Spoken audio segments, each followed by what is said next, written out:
glasses off and put the fucking... Billy Meggs here with the strong penis cutter. Oh shit. You don't like that, man? Just slide it in. And then it'll chop it off. No worries. Rape this thing? No. You chop the penis off. Get with it today. 1995. You're shipping headache. You can get a double one.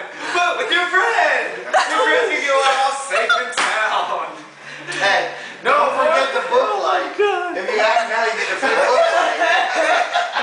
You got it now. Hey, we can show you how to run with it while you're jogging, so you don't have to worry about the creeps jumping out of the woods. My penis gone. And that's in work today. You're making me nervous. They really will cut your penis off. Stainless steel. Never talk to you. Can you imagine how much fun we're having laughing and all of a sudden he cuts a finger off? And we're like, fuck! Did that just happen? No. Now, do remember though, this does take care of STDs, right?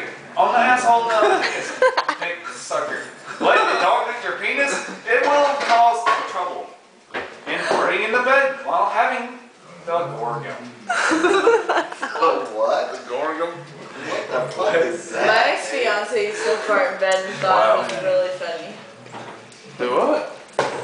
I'm talking about the Dutch oven. No. Hey, listen, I love